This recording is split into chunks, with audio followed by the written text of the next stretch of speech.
welcome to this preview on YouTube of the next Cherries match. So on Sunday, AFC Bournemouth are travelling to Bramall Lane, and with me is Jeff Hayward. Jeff, how are you? Very good still. And, well, it should be an interesting match against the Blades. It's live on BT Sport, I think. It's a 2 o'clock kickoff, and after the match on Saturday, Cherries are hopefully going to be going into it with a lot of optimism, and who knows, maybe even some players back. Not so much David Brooks, but certain Mr. Josh King might feature as well. How good would that be? What a boon to have him back in the squad. Yeah, that would be a real lift, I think, for everybody. Question is, after the performance against Villa, whether he'd make the starting 11. We are going to be without Lerma, which is obvious. So who's going to play in that midfield slot? And yeah, I might be inclined to give Lewis Cook a go in that midfield, make that the midfield three: Cook, Billing, and Gosling. Interesting. But he might play Sermon for more of a defensive rock in there. I don't know. It's going to be interesting, that call. Other than that, I can't see too many changes. King may be on the bench and he'll get the last 30 to replace Callum. Interesting you say about Lewis Cook. It seems to be that Lewis Cook has been a player that comes on after sort of 85 minutes and doesn't get that much time in a Cherry shirt. And considering he was the player that we all thought that we were going to be revolving the team around, yeah, and the fact that you're saying that it could be Andrew Sermon indicates that maybe he isn't going to go with him, and it could be Sermon. Maybe. I just feel that Lewis Cook deserves a chance when the team is playing with a bit more confidence. And, I agree actually. Yeah. I think playing on that run, the sort of player he is there was a lot of pressure on him to be the creative genius. And I think he's been struggling for game time, but actually now the team's performing better, he might fit in more easily. I'd be inclined to give him the start. Yeah, I would. So would I, because there have been a couple of matches I've seen before where he's played with so much aggression, he crunches into tackles. Yeah, and that's the Lewis Cook that I want to see, because we're going to need that without Lerma. I mean, Billing is that natural interceptor, and Gosling is the disruptor in the middle. But it would be so good to have him in there, but see him crunching into challenges and being also dynamic with the ball as well. I agree that he should start. But in terms of formation, do you think that kind of 4-5-1 should be the order of the day as well, where we have the three in the middle and then the two wide men that can both attack into a 4-3-3 when we're moving forward?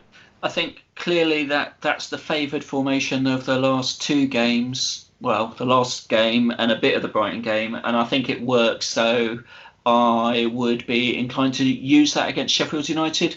What they're good at is winning games by the odd goal, often 1-0, as they play quite a defensive sort of setup.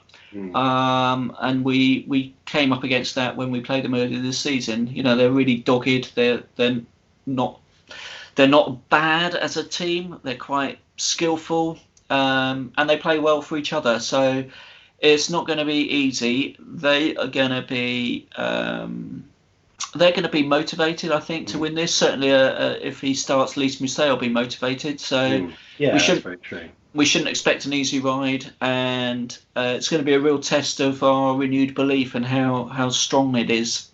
Yeah, let's forget how strong Liverpool are and the fact that they're going to win the league for a minute. If it wasn't for Jurgen Klopp, do you think that the Sheffield United manager, Chris Wilder, would be potentially up for manager of the season? Oh, without a doubt. They've overperformed. I mean, everybody had them nailed on to be in the sort of bottom two or three positions, as we did, and they've outperformed the league just amazingly well, and with players who aren't necessarily household names. I mean, the goalkeeper is on loan from United, isn't he, as a reserve, Henderson, and then they've got Fleck, who they're sort of McGoldrick, my goodness me, player who didn't even play that brilliantly for Forest all those years ago.